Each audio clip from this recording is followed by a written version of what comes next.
Welcome to this edition of EMS Ding Dong. My name is Lee, and in today's show, we are talking about measuring your return on investment. That's pre-show, during the show, and after the show. We have Katie Draper from Myriad, who is sharing a whole range of techniques, thoughts, and ideas on how we could do this better. We do this in the context of looking back at the show that I put on this year, which was a conference for agencies backed by a 3,000 strong Facebook group and a huge amount of content online in that industry. So this is a fascinating conversation and one that you should stay tuned for. Welcome to another episode of EMS Ding Dong. This is Lee, Tim, and Katie, and we are here having a conversation about data. Tim, could you set the scene for us today? Absolutely. This episode, we want to cover ROI. So, sorry. What we want to That's talk about. It is actually very exciting. The day of anecdotes surely is over, but I think we're in a realm now of possibly data overload. There's the data everywhere. We can measure so many things. So I wanted to ask the question to different people, and we're starting in this session with Katie, who has how many years experience on the organizer side, Katie, may I ask?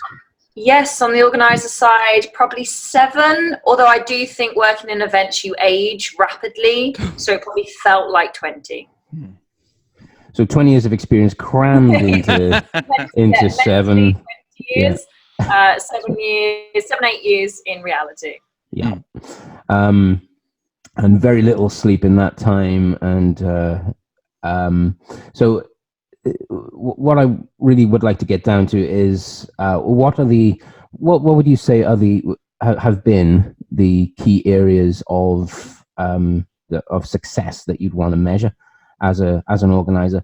And of course, you're on the supplier side now to organizers from that point of view as well. So I mean, open floor now to what do you think? Okay, great. So having been on the organizer side, I do think a lot of those pain points are still very real for me. And so now being on the side where I look a little bit more outside in to try and help event organizers use their data more effectively around their events, I can definitely still put myself in the shoes of those people and think I know exactly what you're going through. I think there's a transition which is happening, and it's still only just getting going, but where it is happening, they're seeing some really good results. And companies that are thinking about it, I can only say get going. And I think that's the movement from quite a traditional point of view, where the key factors of success, I think, were so often focused around volume. That was just the only thing we looked at. The bigger, the better.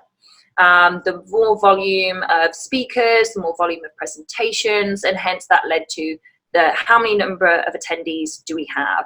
How many registrations was that? How many of them actually turned up? How many walked in? How many?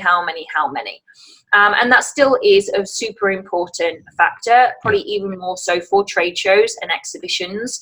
The model there is fill the space, grow the space. And so I think that's really important. I think some companies have made the shift to almost the conversion sorts of measurements of success, where we start looking at, yes, that volume relative to the effort that was put in.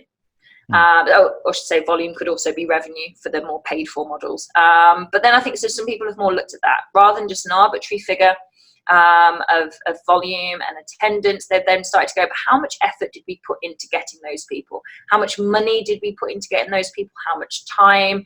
How much churn ended up happening throughout that process? So I think a number of people have started to at least look at those sorts of factors. And they're really good at indicating your brand or event stickiness.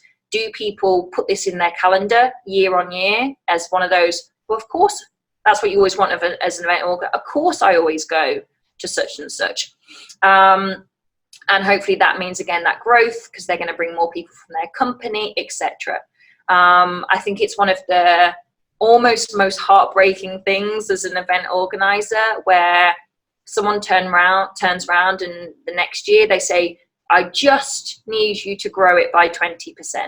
And in your heart of hearts, you know that from one year to the next, you might have X percent that actually come back.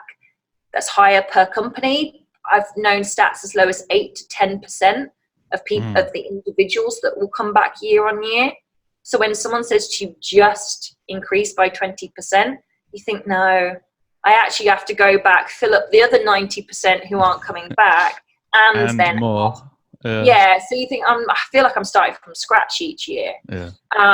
So that's where the conversion, though, when you start to look at those sorts of factors of success, your cost per acquisition then starts to become a key factor that then companies really start to focus on.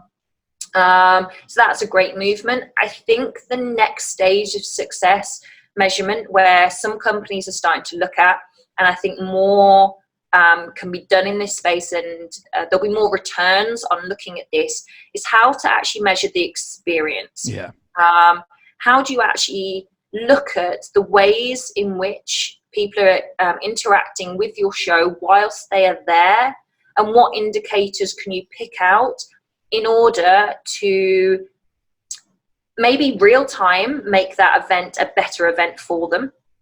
And obviously, to try and avoid what I've just alluded to, is to try and sort of build up a stronger foundation, so that hopefully you get to that point where you near enough are only topping up the increased target year on year. And I think that's where it had to be pointed out to me, which was sort of embarrassing but sort of funny in the end.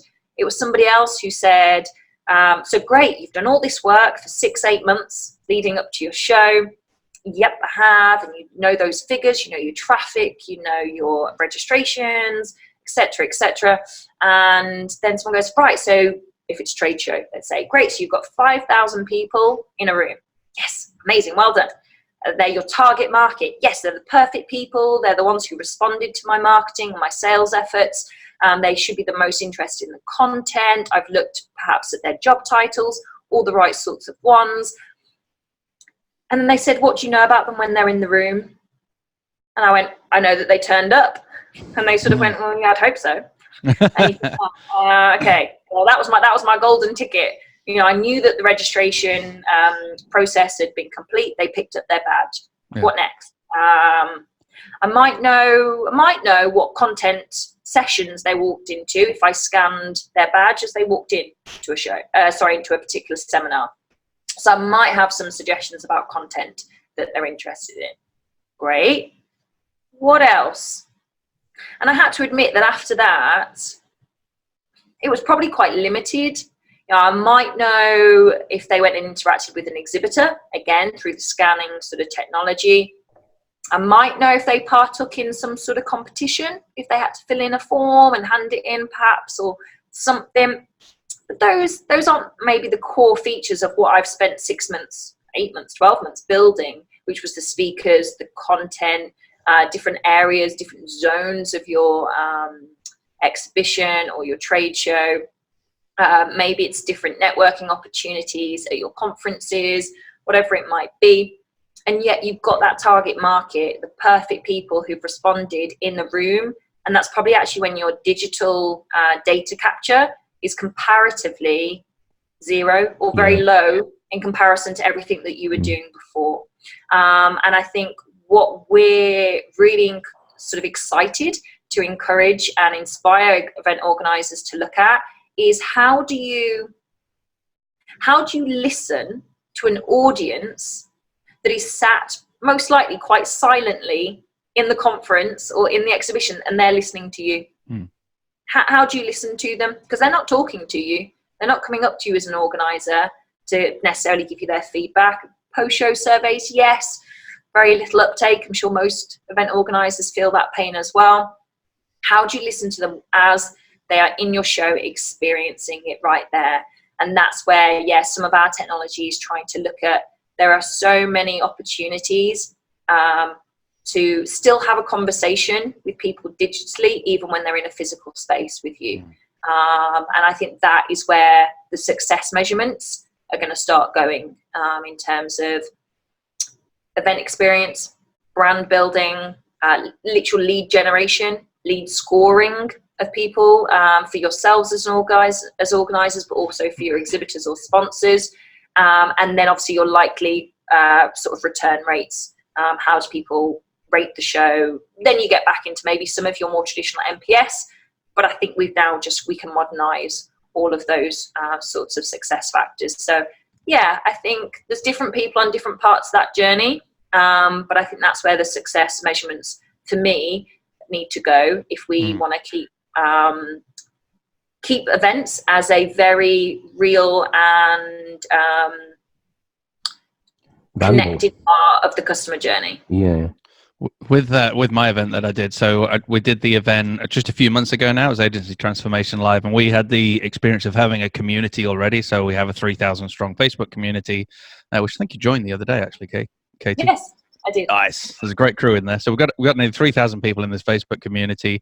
So we decided to do kind of our MPV event. We're going to launch our event and see whether or not we can create a get together for that community here in the UK. And then we're going to try and establish that model perhaps in America and other locations as well, because we've got quite a wide global audience.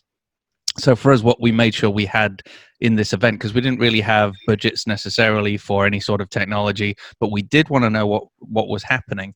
So we actually had people monitoring social media throughout the entire 2-day event, letting me know what people were saying. So someone might pop over and just show me something, because I was the MC as well. So I was leading from the front a lot of the time. So I wanted to know what was going on, wanted to know what the conversations were, etc., so that we could make sure we were talking about what was relevant on stage, etc. So it was a very manual process, at least for us, of trying to keep our eye on the ball. And it was great as well, encouraging us to see everybody talking about us on social media and sharing all of that. But like I said, it was very disparate. There's lots of there's multiple. We had Instagram, we were monitoring Instagram hashtags, we were monitoring Twitter, we were monitoring Facebook, etc., as well as the Facebook group, because a lot of people were in there, and there was a lot of FOMO going on as well, which is cool with the community, because obviously some people were physically in the room from the community and everyone else wasn't. We only had 100 people in the room, so it was a small event. We wanted to make sure that this was something that was cozy and fun, but yeah, there was an awful lot of FOMO as well. But that was a very manual process. For me, it was useful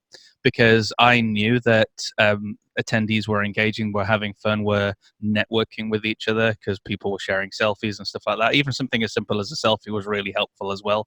And also data-wise, we actually sold 50% of the room again for next year's event, which was phenomenal. And when you said 8%, I now feel quite proud of that. And I just want to increase that number by 50%, by the way. So I realize that I have actually made a lot of work for myself for the next 200 and something days.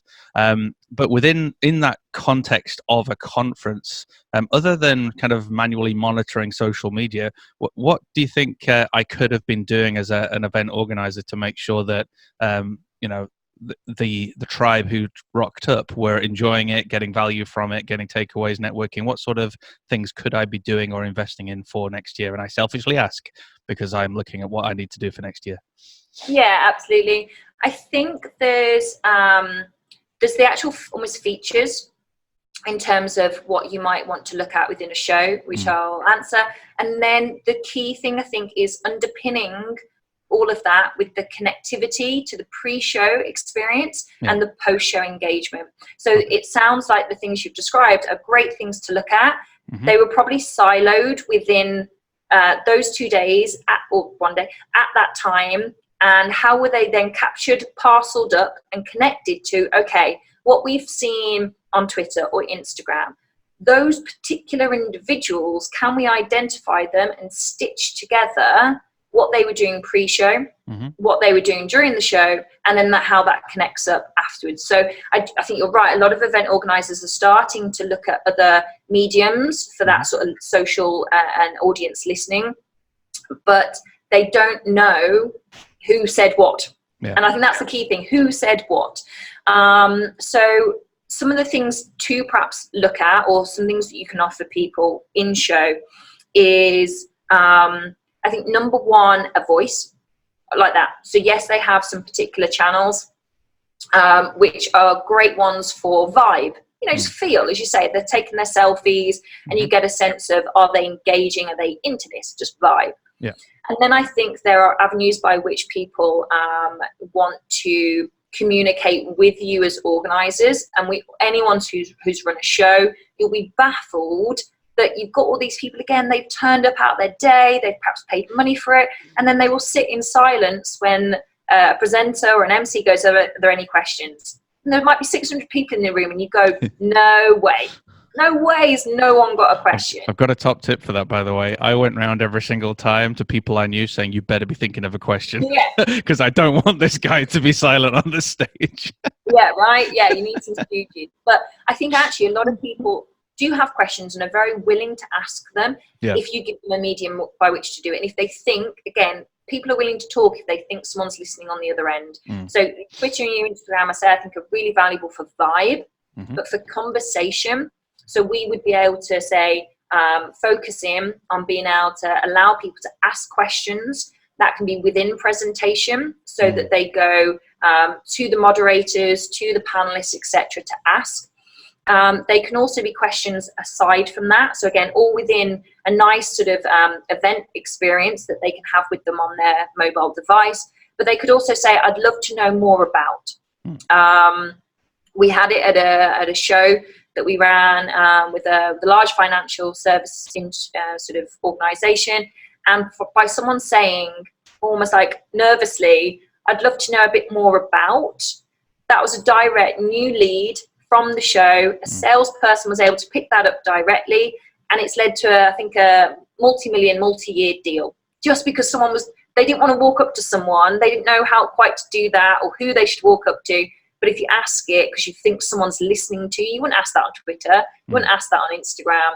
But if you think someone's listening, I think the other one is even those who maybe don't know what they don't know, in terms of they're not quite there on asking a direct question, or I'd love to know more about this topic or that product or this whatever else you're looking at, is have content that's directly relevant to those talks, those presentations. Again, don't make people go and search through your website to find something that might be relevant. Don't lose them to Google to try and find something and they find a competitor's book or whatever. Again, have that available for them in this sort of second screen experience to make that digital connectivity.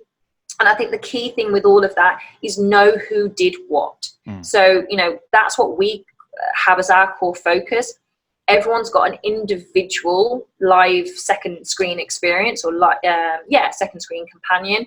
So we know the questions that Lee has asked. We know what content Tim has downloaded, which sessions Tim rated or what he viewed. Now that just paints a completely different picture of Tim's experience at a show compared to Lee's experience at a show. And we break down this barrier of trends and aggregates. This hashtag was trending on Twitter. That's great, but who in the room was actually using that? Great if you can. I wouldn't fancy manually going to try and match up Twitter handles to registrants to, to their emails, etc. Yeah, I think, right. So too much work. Vibe is great, and there's no. You want that energy, and some platforms are great for just the energy, and then some can be more focused on delivering that sort of pinpoint result to intent. I'll say, if my intent as a user is to ask a question or to share my opinion or to look for extra content, because again, I think, this topic's interesting, but I need to know more, being able to serve people to suit that intent. And then I say, you be able to monitor exactly what Lee did versus what Tim did versus what Katie did, means that you get that connectivity post-show to say, I'm going to follow up with Katie very differently through marketing channels, through sales channels, it could be your event organisers spotting the next best speaker because they left some amazing commentary on a session, and you think, wow, you've got something great to say. So there's lots of different parties within your organisation that might be able to pick up on things, but you can only do it if you know who did what.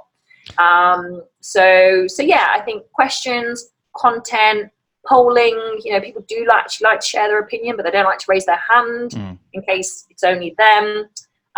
Even we've had people work with us to look at sentiment. So again, that vibe sort of idea, but let's build word clouds. Let's build the visualization could be, as far as your imagination goes. Allow people to say, this is how I'm feeling. I think that's particularly important on more brand-led events, maybe corporates who are doing in-house events, and they want to know, are their prospects committed? Are they committed to this brand? Do they believe in what we're doing? Are they going to have more lifetime value, etc.? So yeah, I think everything's got its place, but it's how do you want to use it afterwards. So what I'm hearing as well is like we had a key takeaways board that people could go and write on, and that was very much there was a few comedians in there saying, you know, chicken curry, egg fried rice, and stuff like that because it said key takeaways. I get it, but everyone else was writing, you know, what had inspired them, or maybe a line from a particular talk, or maybe they had wrote, you know, like I'm committing to such and such. But I did notice that there weren't that many people. There were a lot of people talking about it because I was buzzing around the room listening in, but a lot of people didn't. I think it was only the brave people that were happy to go up and physically write on the whiteboard. It was a very manual process. Equally, with regards to the questions for speakers, I recognized that I was going to have to, during the talks, and this is very hard as the organizer who also has to MC, who also has to listen so that I can talk about relevant stuff in between hand, but also making sure that I'm going to some key confident people I know to say, you know, help me out here. We need someone to raise their hand, or we don't want a silent room. It's going to be awkward. You know, so there's me doing that as well, which is an insane amount of stress. And then also at the end of the speaker like the speaker presentation, I know that there were many people in the room that did want to ask questions, didn't necessarily ask questions, but equally many of our speakers came knowing that this would be a platform to help them generate leads as speakers. A lot of speakers will speak at no charge because they recognize that this is their opportunity to prove who they are, their credibility, to offer some free value, and then that usually ends up in some leads. So I do believe as well that quite a lot of leads were potentially missed out as well for our speakers, because the speakers would always get crowded at the end anyway by, you know, all the confident people. So I know a lot of people will have hung back, and then, you know, it then moves on, and then you're now on to the next talk, and then the next talk, and then everything fizzles out. So what you're describing to me sounds like beautiful for what I could do for next year, but I can't picture how I would do it. Could you describe the technology that would help facilitate having people, you know, ask these questions? I'm assuming now we're talking apps or websites, or I don't know. Could you kind of describe how I might be able to get people to, you know, register their interest to talk to that speaker without having to raise their hand, or sending a question into the speaker again without having to raise their hand, etc. Or maybe sharing those takeaways without having to physically go and everyone see them writing on the board and stuff like that. Simple. That's the key driver behind anything we want to put together. We're not the biggest fans of apps, certainly when it comes to events, because everyone's phone is full. Do I want to download an app again for 2 days, etc.? But we can get so much. And also, you know what? By the time you downloaded an app, unless I make you go full of apps. Unless you go through the process of logging in all over again. Well, that's not seamless. It should be, hold on a minute, you should know me because I've already registered. So we're not the biggest apps fan. So we've gone more web progressive apps. So it's all feels browser based. This is, you know, register. We know you've turned up because, again, we've connected up your registration to the communication that you've been sent, so that when you turn up with your QR code or your code or whatever it might be, in order to sign in and get your badge, we know about it. Because guess what? We've got all that process. You don't need to tell us all over again. It's, you know, otherwise it'd be like having a conversation with someone with amnesia. You know, I told you this. So you're removing blockers already because I can instantly access. Okay. We want to make that a priority, and then we want it to be that you just get that text message, or you just get that email that says, welcome, you've turned up. And I, oh yes, I have indeed. That's fantastic. Click on a link. Great. Open up. And what is essentially then, yes, a mini microsite built on a nice little CMS. That's great. Nothing too complicated. Again, simple. And then you can have all that. You can have your agenda in there. You can have your speakers, rate your sessions, different locations, whatever it might be. Build that as per you need. But I think it's all about that, keeping it really nice and simple. Having everything, the key thing for me is having everything nicely session or thematically connected. So again, all that we try and keep in mind anytime is customer journey. The more seamless you can make that, as you say, the less barriers there are. There's just sticking points where we know what, and actually, I'm sure a lot of event organisers know this. We always tend to think, or when we do our SWOT analysis, we think about competitors. What are they doing? What's their event doing? No. The biggest competitor that we have in events is apathy. It's easier to do nothing than to do something. Yeah. And especially when we're trying to drag people out of their office, we might even be trying to drag them abroad, tempt them, persuade them, I should say, rather than drag. But we're trying to get them to do all of that stuff. Apathy often is easier. I'll just stay in the office. So this is why we're trying to remove any of that sort of stuff. So we want it to be that people, when they looking at a particular session and they perhaps go in and they view that, have those call to actions right there. Ask your question. When the moderator says live poll, I look down at my phone, it's already appeared, because we can control so you that. can use web push notifications as well, can't you? Yeah. Because So as long as they hit should- allow, then you can use WebKit and you can push the note. Sorry, getting a bit geeky now. So that, sorry, carry on. Yeah. So that can appear nicely in conjunction with the speaker talking. Okay, well, as it's there, go on, I've just got to click on A, B, C, or D. Thank you very much for your submission. But then let's also, where it is relevant, and not a whole content library, that's great, but let's nurture those leads and lead them on to that. Let's just have, hey, if you want to read more, you could go to here. If you do want to ask us, we just termed them hand raisers. Just have a little, hello, can I hear more about, can I learn more about, I'd like to ask a question, whatever it might be. So just to help me understand that one, sorry to talk over, would be like during the so one of our keynotes was about scaling your agency, and perhaps we could have pushed a notification out saying, hey, if you want to know more about scaling your agency, just tap this button, this will raise your hand, and we'll connect with you after the show, or we will send you our 5-day email training or whatever. And then it's just a tap. Can be a push notification if you wanted a little bit more prominence. The most sort of, again, make sure everything's sort of session and thematically connected is under that speaker session, which has her details, session description, just nice little call to action button underneath. No more. Again, I don't need you to fill in another form. I don't need you to keep it, because I sent you a personalized event experience. So I know everything you're clicking on. I know everything you're doing. So you don't have to go, right, and my email is, and my name is, and my phone number is, so please get in touch or anything like that. Just nice little, I'd love to know more about. And once people then start to get in that mode and realize how easy it is, you've now, again, there's no extra cost per lead. They're already in the room, but you might have generated 5 different leads, either for different exhibitors or for yourself, if it's more of an in-house thing. And no additional sort of cost per lead, because now they've started to get it. And I say, for those that aren't at that point, great, have an article, top 10, such and such in this area. And that could be, again, that can link out and be hosted on the organiser's website, on a speaker's website, wherever that best fits. And obviously then that can remain live. So again, you've got that post show to drive people back to. It gives you that exclusivity. So you've got, this was just for me because I was an attendee. It's not yet available on the main website, whatever it might be. And I say that's the key thing. You know what people have been doing, and that starts to power, I would say that starts to power bottom-up personas rather than top-down personas. Now I can switch it on its head and say, that's interesting. These 20 people all downloaded such and such content, or asked for this particular type of question, or raised their hand about this topic. That's interesting. They also, those 20 or 15 of those 20 also went and did these other activities.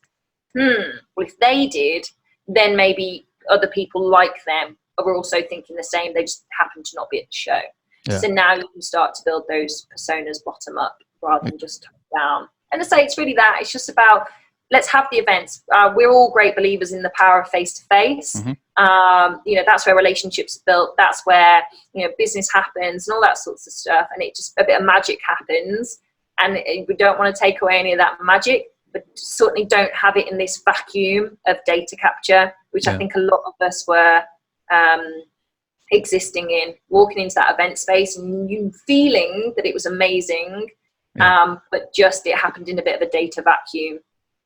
Exactly. And that's how I kind of felt like this event happened. It definitely happened in a data vacuum. The only data we were able to get was through my friendships with speakers and saying, okay, tell me, who did you have anyone connect with you after? And the ones that I would have a conversation with, yeah, we had a few connections. I know a few of the speakers had leads, converted some of those leads as well. So I know kind of out and about. I couldn't tell you who, I couldn't show you the data. I couldn't say our event was successful because look at these statistics, look at these conversations that were initiated, look at this. I don't have any of that. There is this kind of blank area where I only know piecemeal what's been going on around, which helps me gauge that this was successful enough, but I don't really have the data to look at. And I feel like as well, we probably from the conversation that's happened today, I feel like we've probably missed many opportunities to actually remove those blockers for audience speaker participation, obviously, so the two of them to communicate with each other, but also understanding what people are interested in the show. So again, all I'm doing is asking my community. It is helpful. We've got a community strong of 3,000 people, so they're going to tell me what they want content on. That is helpful. But what I don't have a handle on specifically is what were the people in the show. What was the most important topic to them? What do they want more information on? So if I had that, I'm raising my hand, or I'm subscribing to this, or I also joined that mailing list during the show, etc. That's going to give me a steer on, everyone's interested in scaling, or, everyone's interested in building your platform via social media. Maybe I need to get more social media speakers in for next year, or perhaps I'm going to create, a virtual summit before the show because this is a hot topic. So there's an awful lot, I think, that I'm missing out on, that I'm trying to build a picture of by having conversations after the show. And it's a lot harder. I wish I'd called you earlier. Many people are in those same shoes, as you say. They perhaps go out and they get topics. The lucky ones that have gone content first do perhaps have communities, which is a great start. Or maybe advisory boards are used. So then there's this all, again, siloed pre sort of collection of data. Then there's the siloed what actually happens. And then they even, I'm sure, we've all seen these sorts of things. There's often the siloed post-event. So there's the survey that goes out and it never goes out as quickly as you'd like to. It ends up being like a week or 10 days, even after the show. People have sort of forgotten. They're definitely not in an emotional space about it anymore. It then at best becomes logical and evaluative. And it's like, I think I thought this. There's no like, oh my God, that was brilliant. And I'm buzzing because I've just met so-and-so, or that talk was great. And that's when you can get some really good, they're both valuable pieces of data, but if you can get that extra on-site sort of feel. And I think it's interesting to, again, I'm broken record, but the connectivity, I would be really interested to know amongst different people's events, are the people who are very opinionated about the content pre-show, are they actually the ones that come? And do they go into the content that they sort of said that they wanted? And afterwards, how do they rate the content? Because are they the same people? Is that connected? Not quite sure. So again, you could end up building an event or whatever for one set of people to sort of attract-ish, but maybe slightly different people. And then again, going off a post-show feedback or say anecdotal sort of feedback in order to reiterate, just iterate for next year. And actually, if you could piece together, well, individual ABCD said these things before, or they actually did come on site. Here's what they did whilst they were on site in terms of what content and sessions they were in, rated, asked questions in, etc. And then does that connect up to content that I sent them afterwards, or did they come and look at particular pages on my website or whatever it might be? Because do we have, or am I starting from scratch every time, as I sort of mentioned earlier?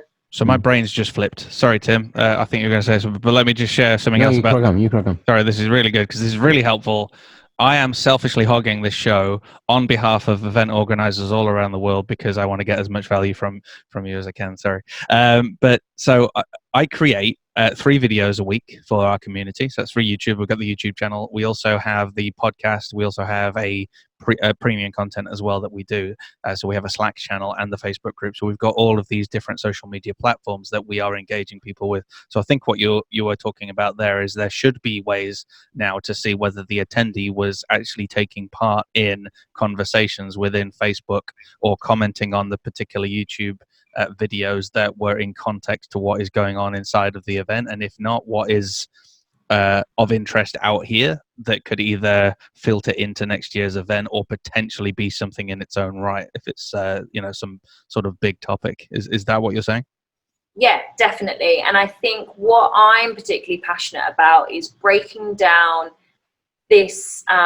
There is some tech silo that exists there for sure, but there's also mentality. I know, and I'm going to make that one of those just admissions, but running those marketing teams for some of these companies, I used to just tell my team, get them to fill in a form.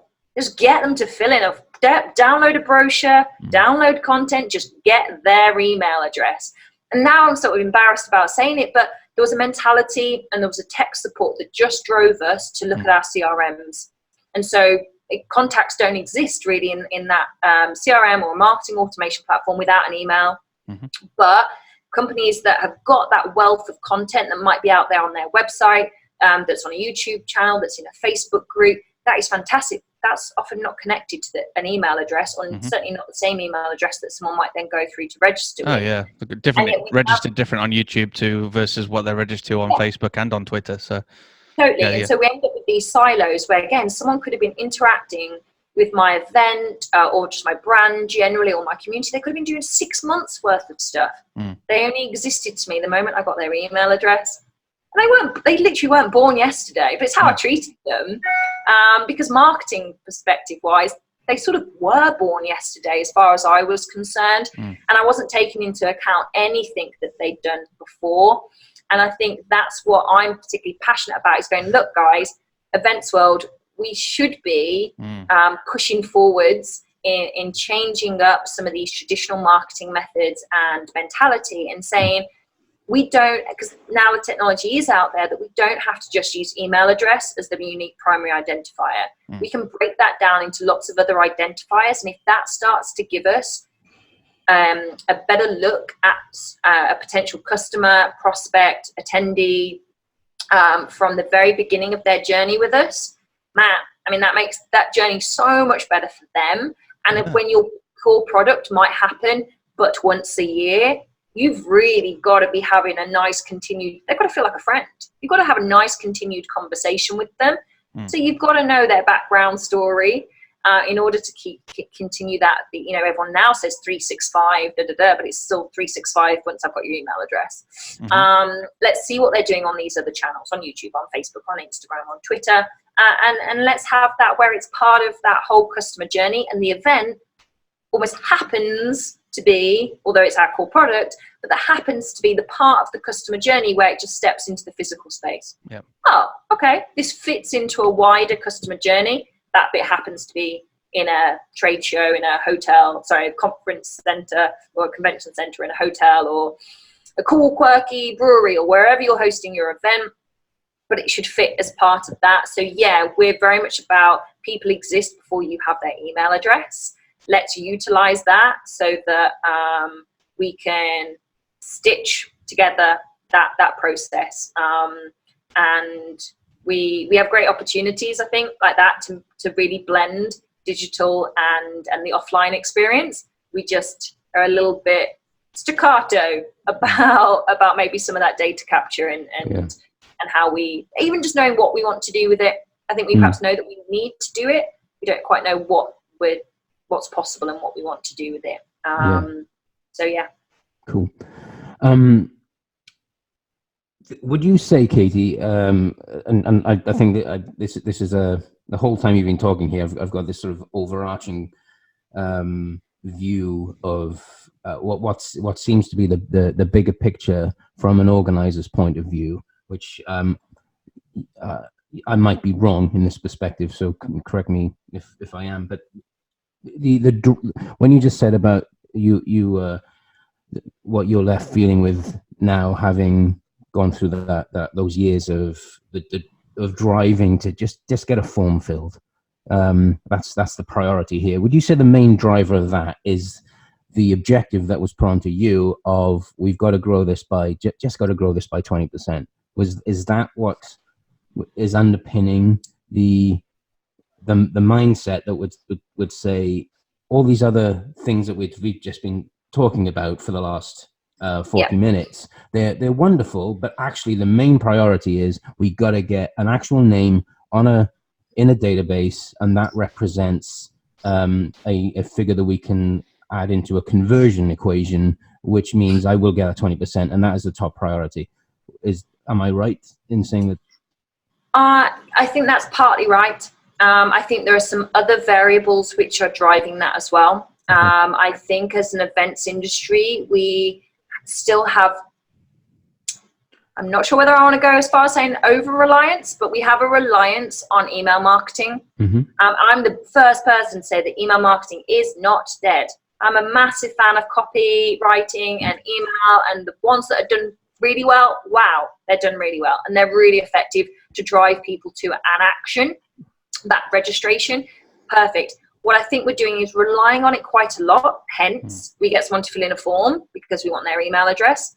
And I think we're utilizing that one channel across, again, the entire customer journey. We're getting someone's email address through all sorts of means. And we might be looking to pretty much use that channel from the awareness point of the customer journey all the way through, as I say, to the purchase part, and then the sort of the retention. So you keep them going after the registration point to them actually turning up.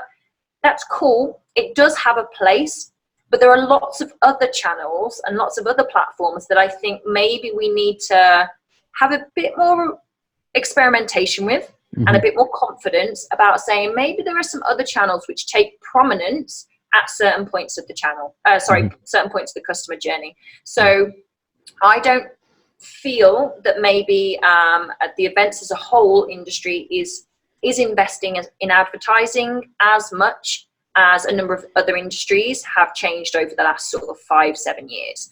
I think we're still a little bit reluctant, still a little bit nervous. Again, a lot of that, the way that people are asked to report is, again, how many registrations have you got? What's the size of the database, et cetera, et cetera. And they're not quite sure on how to interpret a figure that says, oh, I got 1,000 impressions on Facebook. Okay, great. I've got 100 clicks. Great. Well, what next? And because they don't know how to next take them down the steps of the customer journey without having like an email to then send them about the issue with all this detail. And I'm going to write 7 different things in one email because I can email you once a week. So I'm just going to do that. And I think that is partly because of this idea of not being fully confident on being able to, I guess, extract from, and it's fair, that advertising end of the spectrum, and it's one of those, again, it's that silo that we're looking to break down, it's trends, it's aggregates. That's what you're getting mostly at that end of the spectrum, and how people extract actionable insights and actionable people out of that is really quite difficult. Because again, and this the second part I was going to say is because yes, there's the approach that we've taken in terms of channels, but I think probably most event companies, their core tech stack is predominantly at the MarTech end of the spectrum. So it is CRMs, marketing automation platforms, and then those systems reinforce that same behavior because they basically go, well, you can't put someone in unless I've got an email address. So you go, oh, okay, right, well, let's get them to fill in a form because then I'll get their email address, etc. So I think it then becomes a bit self-perpetuating. And if we were able to, like that, use different identifiers to pull out individual people earlier on in the process, then you could start reporting. Imagine the first person that goes back to their boss and they say, what about that Facebook spend? And you actually go, you know what? I know that there were 100 unique people that came and 50 of those have come back to the website. And now I'm going to retarget them with this information because I know what landing page they've landed on. 50 people, you say, they didn't hear 1,000 impressions. They've just heard 50 people that you're going to, okay, that sounds quite good spend. So I think if you have that, you can have some different information to pass up. and have actionable insights off the back of it. And I think at the minute, the advertising end of the spectrum, we go, I'll put a bit of money in Facebook, or I'll put a bit of money in Google because I think I should, but we don't know what to do off the back of that. So email reliance, and reinforced by this the tech stack that I think is a lot of events companies. Okay. So the feeling I have is that the tying up and making these things meaningful and actually genuinely measurable, it has the capacity and the potential to completely change going right back to the very beginning of the conversation, where with the objective is I need to get 20%. These are the sorts of things that can actually change an entire objective of a conference, where the top priority is not necessarily to grow by 20%, but to keep the core of the community warm and engaged and grow with quality. Mine what you've get mining the into the community that you have, in the confidence that will grow the conference for the longer term. I didn't pick up on your 20%, sorry, clearly enough, but yeah, I think if you can keep that feeling, that experience, that brand longevity, then yes, you're definitely making your life easier, because hopefully you're going to have a greater retention rate, both between exhibitors, speakers, attendees, visitors, all the different types that you've got. So yeah, you're only actually hopefully now topping up your 20% and a bit, rather than feeling like you're topping up 100% plus 20. But I think there's also the idea that normally, I'm sure I'm going to speak to a lot of people here as well, that the increase of 20% in attendees often does not come with a 20% increase in budget. So what you need to now do is squeeze an extra 20% out of probably about the same amount of money. And that's where, again, if you can now identify individuals, if you can give a more targeted approach to the whole customer experience with them from the marketing point of view, you will do more personalized, more targeted advertising, get their email address if that's the core channel that you're going to convert them on, and it does work well for events. So great, you have a lower cost per acquisition because more effectively targeted, and so they'll close, but also you're going to waste less money. So kind of two sides of the same coin. But you're going to waste less because now you're not trying to send them the same goddamn message on 5 different platforms in 5 different ways. Actually, now I can pinpoint, let's actually only speak to you about such and such on this platform. Let's move the conversation on when we move on to second platform. And now let's have that core, convert you conversation over email or whatever it might be. And so I think the wastage is another key place where you get that 20% growth, because you're probably trying to work with the same sort of budget as the year before. Well, Katie, look, we've I think we've barely scratched the surface. So I think that we're going to need to turn this into a series called ROI, or how to eradicate wishy-washy event ROI. But I think for now we should probably hit pause, because we've been going best part of an hour. My apologies, everyone. No, not far. Give me this topic, and you can tell I can chat. This has been so valuable. But I think, shall we, Katie? I'm sure the people listening to this are going to want to get in touch with you. How do they do that?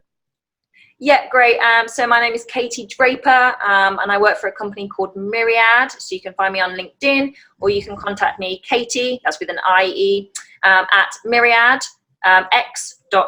So Katie at myriadx.com. So yeah, happy to answer anyone's questions, or just have a chat, because I obviously love to chat. Excellent.